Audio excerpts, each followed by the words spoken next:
Hello, everyone. Rob Barefoot here with Cody Pondsmith. Today, we're going to take you into another little discussion around Shadowscar, Cody's new game that's coming out later this year. Now, Cody, if you would like to, do you want to give folks a little rundown of Shadowscar for those who haven't seen our Q&A?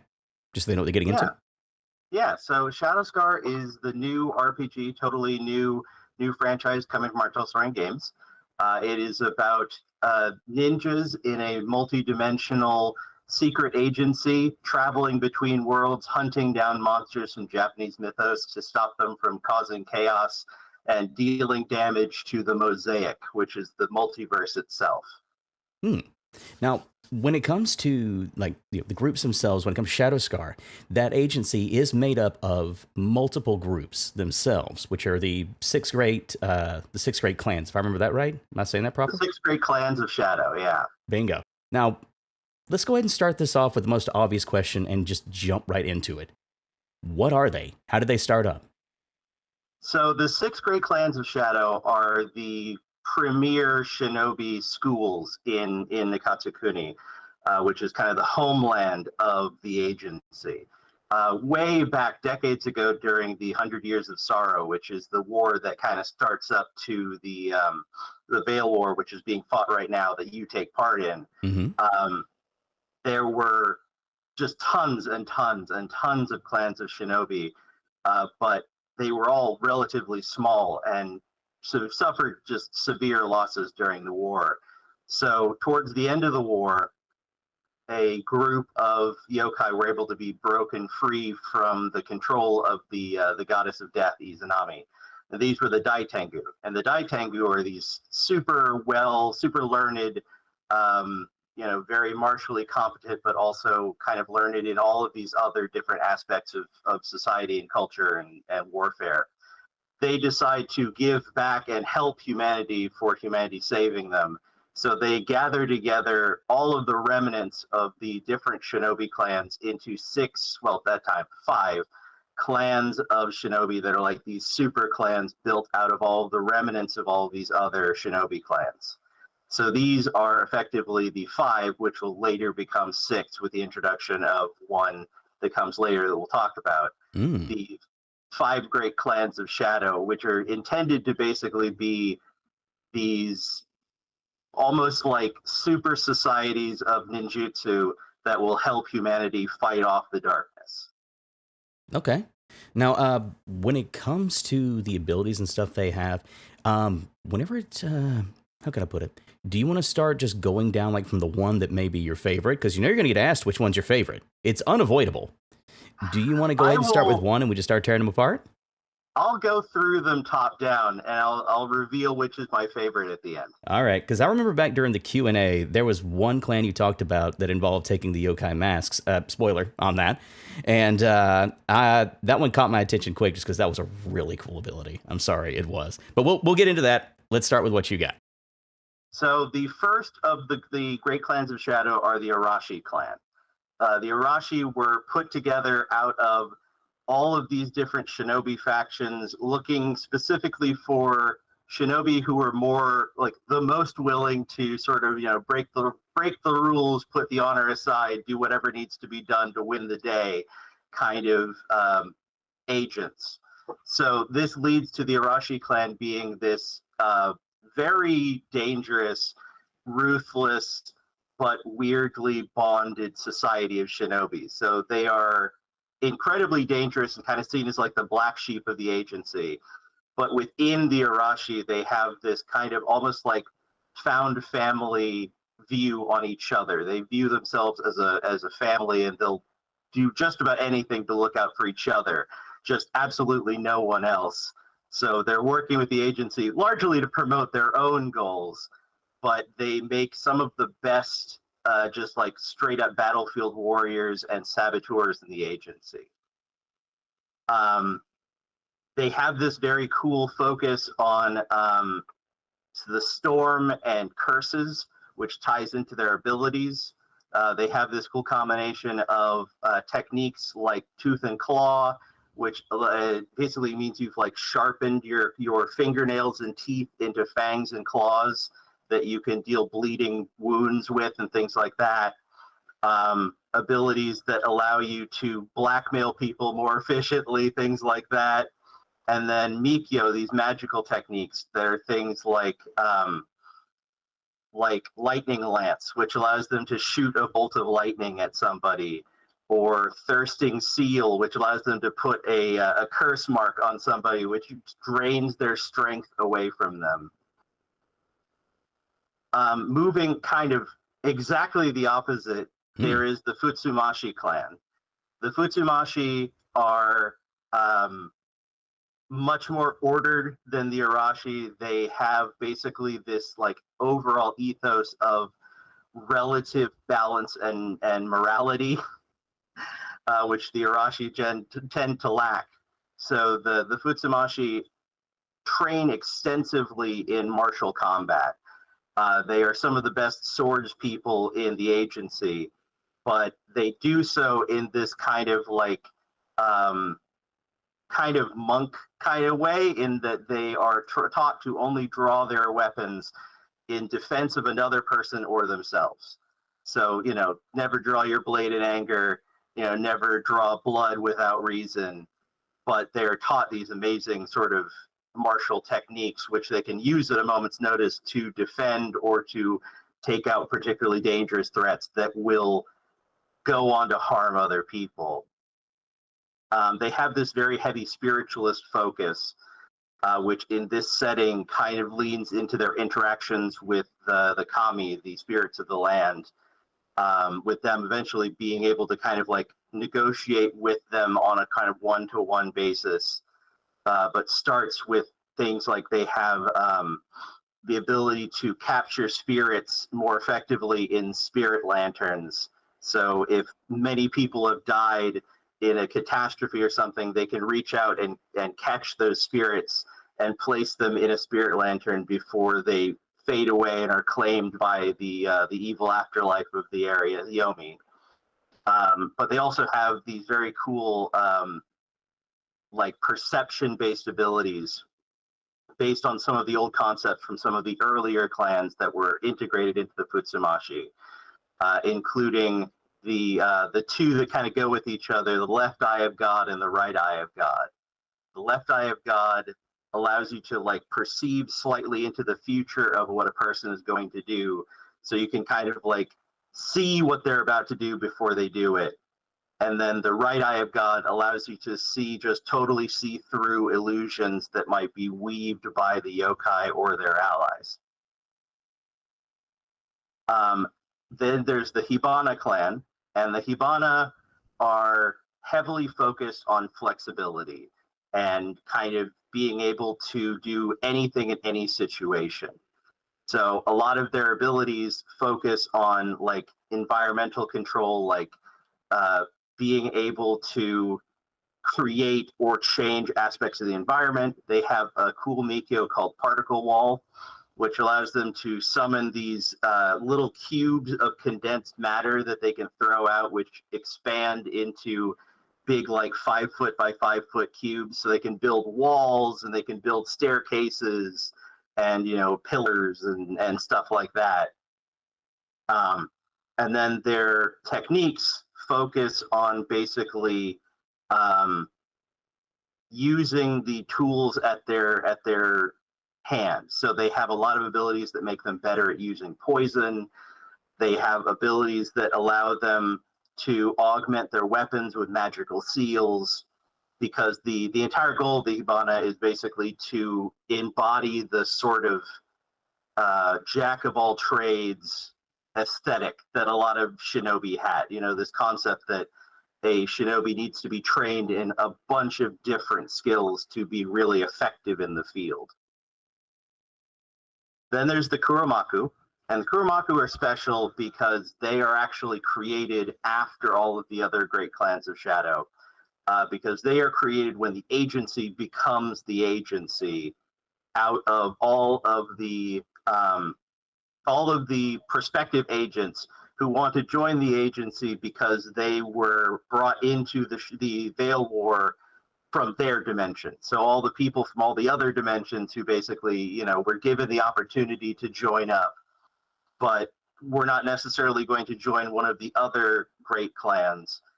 The Kuromaku was created initially to kind of house all of these people, and it was actually started up by a like an ex-special forces agent from Refuge who created their own Great Clan of Shadow, which runs very much like a modern like special forces agency, like you might see with like, you know, the CIA or whatever.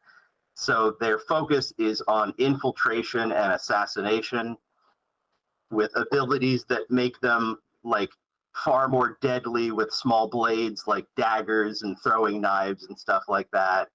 Abilities that make them more effective at manipulating people, the ability to like take back failed manipulation checks in social combat, mixed with a bunch of like effectively manipulatory Mikyo that tend to manipulate interactions in time and space, which is kind of cool because they've got things like they have an ability which allows them to greatly age like cover and items, so they can like make walls crumble to infiltrate places. They have a cool ability called Spatial Impulse, which allows them to like shoot this like wave of energy, basically, that knocks people back away from them. Kind of like, you know, this ram of force, basically. But they have this very like almost James Bond kind of aesthetic to them because they were made by somebody who was not really a traditional shinobi, you know, somebody who was more in that MI6 kind of special forces category. The second to last is the Tante being one of the weirdest. That's the one you were mentioning previously, where they were put together by a bunch of people who, rather than wanting to end the yokai threat by, you know, violence or trying to, you know, just destroy all the yokai and everything, their goal is to free them from the control of Yomi and Izanami. So they're not exactly like pacifists or even in that category of like purely yokai sympathizers, if you would, but they are dedicated to helping the yokai. So they embrace a lot more like, maybe we can free them from this, maybe we can do something to help them rather than just destroy them. And in that mold, their abilities focus heavily on infiltration and information gathering. Where the Kuromaku are assassins, the Tante are almost more spies. So they have abilities that allow them to like quick change their outfits to you know, throw off pursuers. They have this very cool ability that allows them to like step into any situation that they would be obscured and they become hidden, so they can do the cool thing where they like, you're chasing them and they run out into a heavy rainstorm and just like disappear into the rain. And then a lot of their abilities are focused on either using sort of yokai magic or creating these sort of like illusions to keep themselves concealed. So they have things like Spectral Spy, which allows them to create a servant spirit in a location that they can see through the eyes of. So they can kind of create almost like this little sort of security camera type thing anywhere within the area of them to watch. They also have Faceless Spectre, which when they have it active, anyone who sees them has just a really hard time remembering at all what they looked like or who they were. And any security cameras or any form of visual capture always catches them as, you know, blurry, unable to make out details. So they're very focused on sort of getting in, getting information, and getting back out. But they also have these abilities tied into the yokai like Devil's Quills, where they can use this Mikyo to like fire these poisonous quills out of their arms to, you know, deal damage and poison their enemies so they can escape. The last one is the Wanami, and the Wanami are just straight up monster hunters. they have focused everything they have into basically hunting yokai, not necessarily the super trained for infiltration or they're directly even assassination, but they have all of these skills for hunting monsters down. So they have things like they can train their nose to have these like super senses, so they can track down yokai by scent. They often have animal companions who will hunt with them, which can range from like the sort of falcon on your arm to the classic hunting companion wolf situation. Most of their Mikyo focus around nature and sound, interestingly enough. So they have this ability to create an infrasonic beacon somewhere, which allows them to kind of keep civilians away from a dangerous situation, because it emits this infrasonic pulse that makes anyone who comes near it frightened of that area. So they can place down this infrasonic beacon if they know that they need to be doing something dangerous and they don't want to be interrupted, and it will push civilians away from that area, which is of course very helpful in a stealth focused game. But they also have things like grasping vines, where they can grow long barbed vines from their arms that they can use as whips and like grab things with and stuff like that. So we tried as much as possible to get a really wide variety of different, obviously all of them are shinobi, but we tried to get a really wide understanding of, what they do and how that interacts with each other and with the concept of being a ninja. I didn't expect all that. Holy crap. All right. Well, I'm going to go ahead and warn you. I got questions.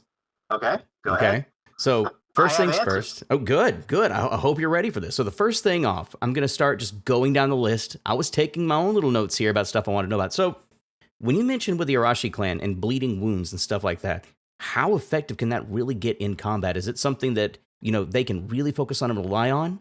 Or is it something that weakens them instead of dealing, damage over time? So the nature of that is everything that we build in Shadowscar is kind of intended to be one tool in a toolkit. But for that ability specifically, it's kind of treated as a critical effect, but bleeding injuries deal like a point of damage at the end of every round, which doesn't feel like a lot until you factor in the fact that most low-level enemies have 8 points of health. And even the highest tier enemies might have 30. So it is going to be a drain on them that they kind of have to keep in mind. Because if you attack them and you deal, 2 points of damage with your claws, and then you attack again and deal another 2 points of damage with your claws and get that bleed, then you're dealing 5 points of their 8 points on one turn, basically. That can get vicious quick. Holy crap. Okay. Yeah. Now, one other thing about the Arashi I want to ask too, because of their rather, for lack of a better term, immoral stance. They're the rough bunch. How often do they butt heads with the other clans? They tend to butt heads with the other clans a lot. We worked out how a lot of these clans interact with each other, and like for instance, on the case of the Wanami and the Kuromaku, they have a tendency to just inherently distrust the Arashi clan, because they understand that these are shinobi who have made their bones before becoming part of the agency as bandits and amoral hitmen and things like that. So there is a certain amount of sort of butting heads between the Arashi and a lot of other clans, because they are the most willing to kind of do whatever has to happen to make the to make the mission come out successfully. And they're respected for that in some respects, because the willingness to do whatever needs to be done to get the mission done is respectable to some people. But their willingness to bend the rules further than anyone else is a little bit tricky for other people to kind of justify sometimes. No, I get it. And I can see how, like, for example, I've bet one of their biggest pains is the Futsumasi. Like, I bet they're the main ones they fight with, because you went straight from, you know, the rough bunch down to the most, like, for lack of a better term, the most lawful martial, all pulled together. Yeah. Like, and not just because they're focused on, you know, melee skills and stuff like that. It's because quite literally you can tell they have a code, they have a way they do things, they have a way they train themselves, and they hold themselves to very high regard and their code. But yeah, absolutely. And so, like, I already see the dynamics you can have just by having someone from each clan in it, or even a rare chance of having a group of all of one clan and then one outlier. So that can get interesting from the get-go. With the Futsumasi, now you mentioned like their focus is almost monk-like. Do they have a written code they can go on for players and stuff like that too, so they can keep straight to theme, or do we have anything like that in store? The Futsumasi's whole thing is balance. So basically, their goal is to, when the 100 Years of Sorrow started and all the yokai got taken over by Izanami and Yomi, and Izanami was corrupted from her original place as sort of the mother goddess of the pantheon, it threw the balance basically completely out of whack. So the Futsumasi's goal is to put that balance back into place. So to some extent, the way you would play a character from that school, if you wanted to really focus on the code, is that you're not even purely, you're not even necessary, to use the parlance most people understand, you're not even inherently lawful good, you are lawful neutral. You are aiming for balance in all things, not everything is good. So, you know, this is a situation where you might run into a situation where, you know, you would be more okay with there being like a criminal underworld in a section of a city than other people might be, because you understand that is always going to kind of happen. You know, that black market, aspect is going to bring things that other people won't be able to, and that leans into this sort of balance of the society. But at the same time, you might kind of have more of a problem with things if they are inherently out of balance. You know, if you are seeing like mass deforestation, or, you know, things that are disturbing, almost druid-like, disturbing the balance of the world and nature itself, you would have more of a problem with it than, you know, say, for instance, a Hibana Clan shinobi. Gotcha. So instead of it being a focus on, oh, everything must be good, there is no other way, it is everything just must be balanced and in its right place. And sometimes a little bit of one side may help the other and they won't even realize it. Yeah. I get him. I like him for that. I like him for that a lot. It's a good balance to go off of from the Arashi, because I'm going to expect the Arashi want to tip the scales to get what they need to done. But going forward with that, the Hibana. Now, even before you'd mentioned that they were going to be, you know, a focus on almost jacks of all trades, I had already even typed that down myself. Like, these guys sound like they're going to be ready to solve what problem they can as it comes. Now, you mentioned particle wall. This is going to be exactly around that. How much can a single person that is Hibana make in particle walls, particle wall blocks, for example? Like, how much can they build? Because you're going to have people trying to build fortresses from the way let's face it, we know players. So how far can they push themselves and how creative can they get? If you don't mind me asking. You get 6 blocks, which are each in the end 5-foot cube. So you can build like a 30-foot by 5-foot wall. You can build a pretty decent staircase, you know, though the steps are 5 feet. So, you know, you're still going to have ninja skills to get up them. You can encompass small creatures. You can block doorways. You can create bridges, pretty good bridges, you know, 30-foot bridge. Yeah, that's a good bridge. The goal was to give enough to fix some things, but not necessarily, because, you know, this is a level 1 quote unquote ability. Mm-hmm. So we didn't want to be, we didn't want to give you like, and now you can build a fortress, but we want to give you something where you could feasibly build a lot of different interesting fixes to problems. People will latch onto that quick because I've always had players in games I've run where they want to be, hey, where's another way we can get around this wall instead of just blowing up? There has to be other things we can do. And they would try to find, very creative routes. Like, okay, wagon over there. Let's go do this. And we'll hop on it. Or I'll trebuchet you over this thing. So I think the Hibana is really going to appeal to folks going for that. So the one that caught my attention first and foremost was the Kuromaku.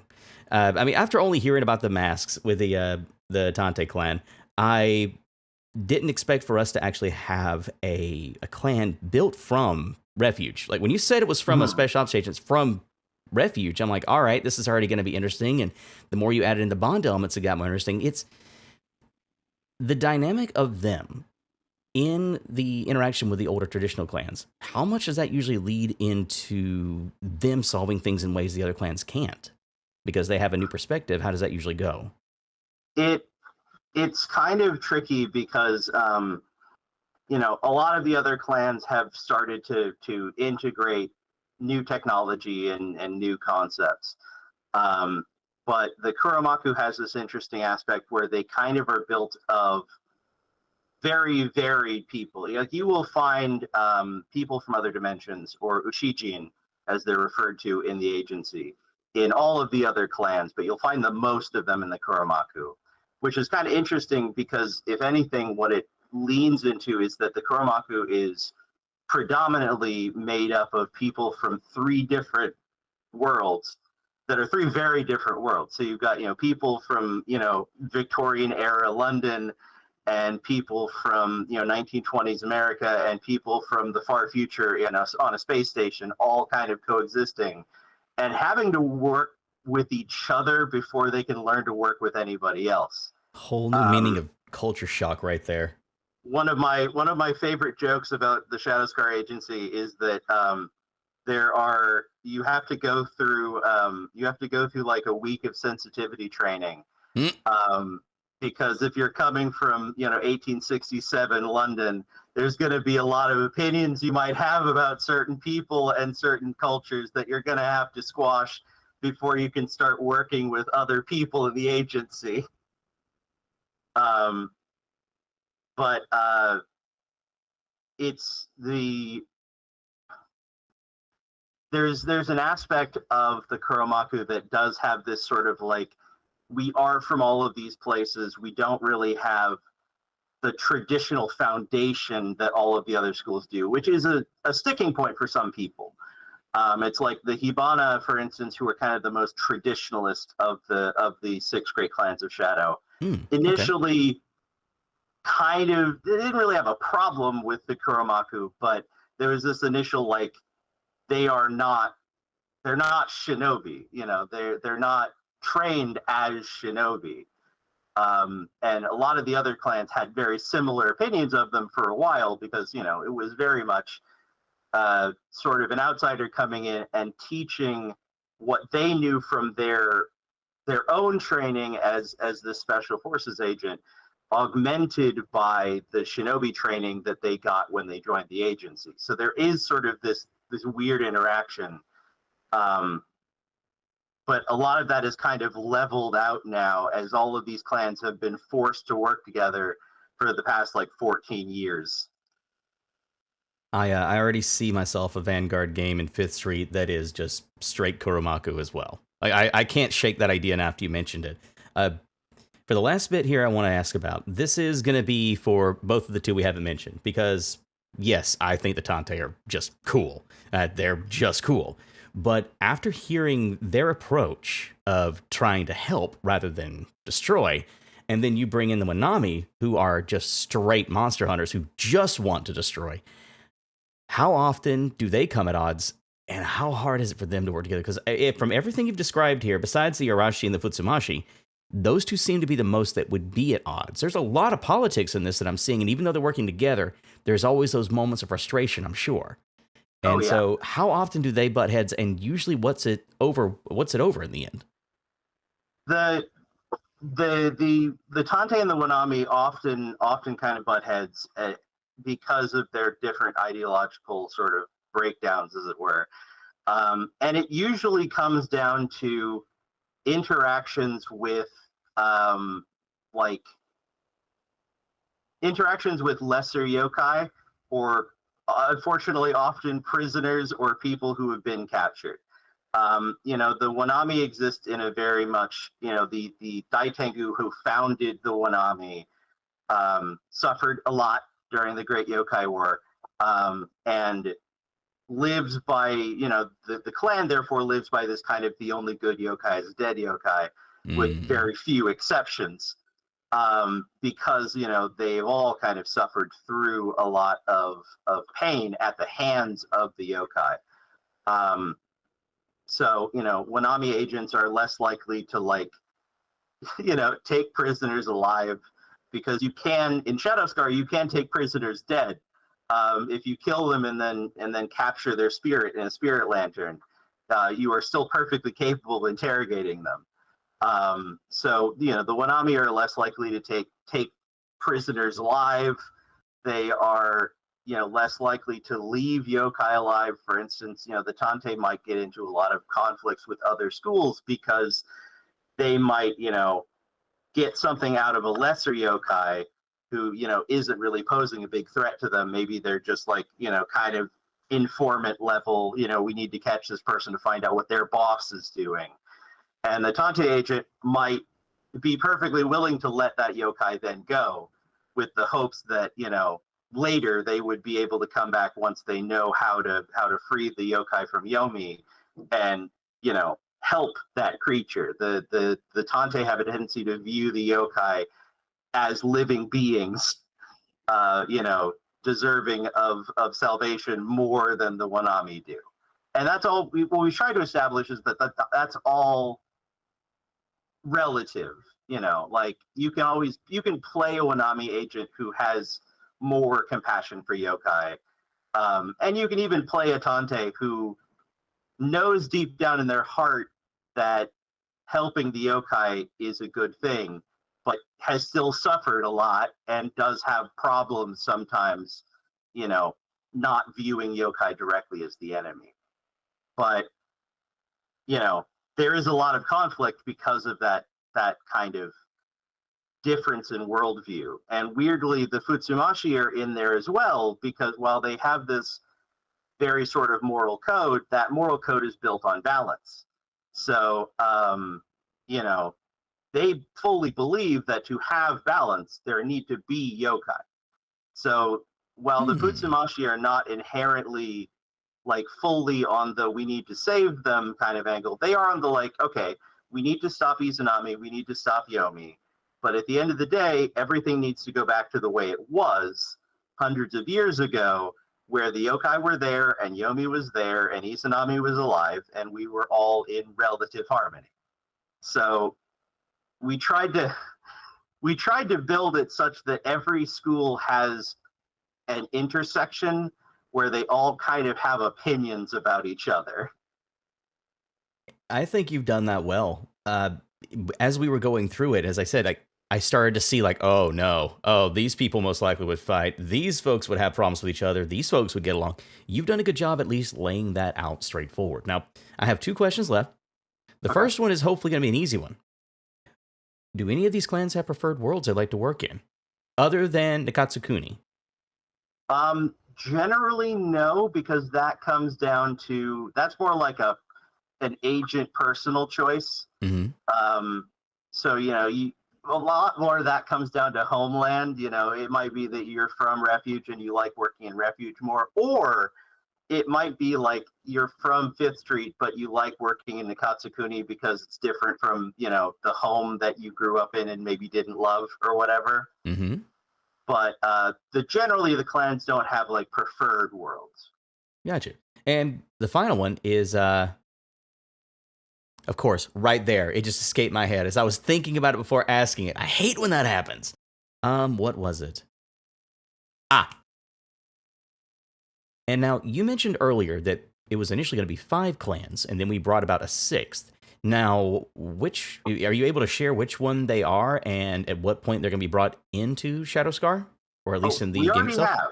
We already They are have. Oh, they are the okay. Kuromaku. The Kuromaku. So Okay. Okay. the way it happens is that the 5 clans of Shadow, the Arashi, the Futsumasi, the Hibana, the Tante, and the Wanami, are all crafted, forged during the 100 Years of Sorrow, and they help end the 100 Years of Sorrow and banish Izanami and all of that. And then they go on to form the Order of the Moon, which is like a secret police agency, basically, for the Empire in Nakatsukuni.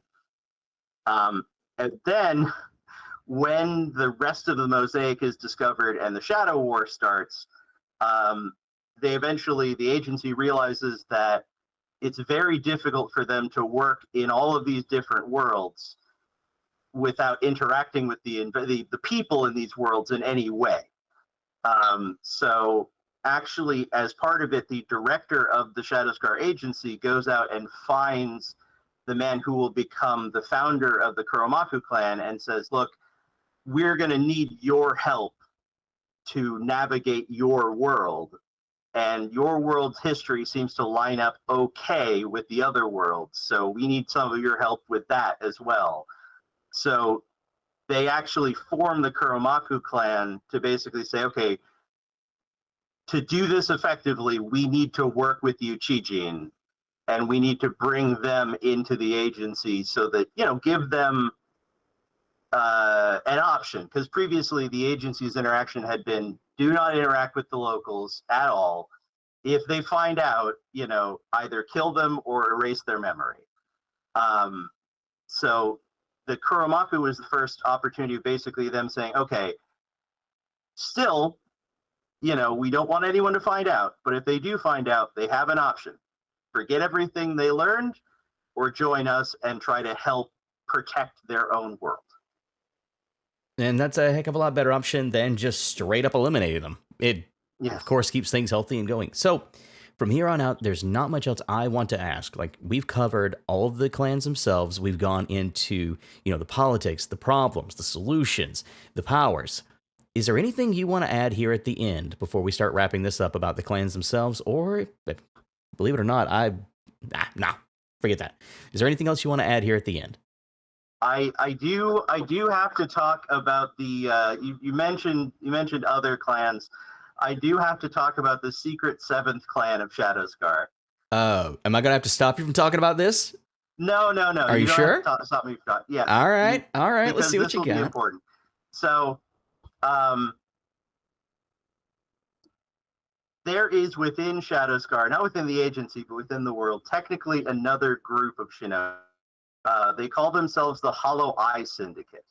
And they are all of the rogue agents who left the agency for one reason or another. Oh. Who have come together in their own criminal syndicate because working together, they have a far greater chance of surviving with the agency trying to hunt them down.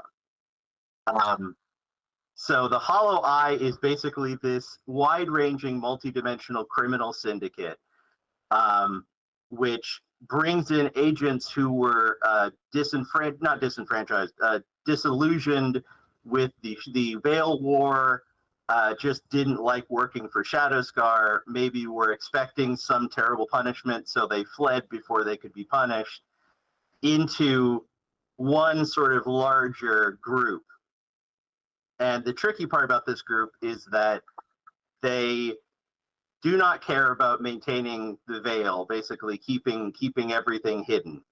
So they will actively hire themselves out using the skills that they learned in Shadowscar, hire themselves out to the highest bidder to assassinate people, to steal things, to bring in contraband from other worlds, basically pretty much anything. And the trickiest part about them, and the thing that gets so much under the skin of all the other clans, is that they have absolutely no respect for the secrecy of the shinobi clans. Which means that Hollow Eye Syndicate members, while they don't have access to any of the benefits of the agency or their original clans, they will teach each other their own techniques in Mikyo, which is absolutely forbidden on pain of death by the original clans and the Shadowscar Agency. So a member of the Hollow Eye Syndicate might know magic from all of the different clans, or might know techniques from a bunch of different clans, and then use those interspersed in just the worst way imaginable for the agency, because as I said, they are very much they're kind of the Moriarty to the Sherlock Holmes of the Shadowscar Agency. I was not even aware of their existence before this. So even that was a surprise to me. I was like, oh no, what is he getting us into? That is going to be a hell of a dynamic, because we've spoken a lot about how you can't cross that line of teaching other clans your own techniques. It's what keeps everyone unique. But when you have to deal with a whole nother syndicate that's there to thwart you, who is a mix of things that you might not even be ready for, it's going to throw folks for a loop. I can't wait to see what ends up happening in stories whenever they come up across the syndicate.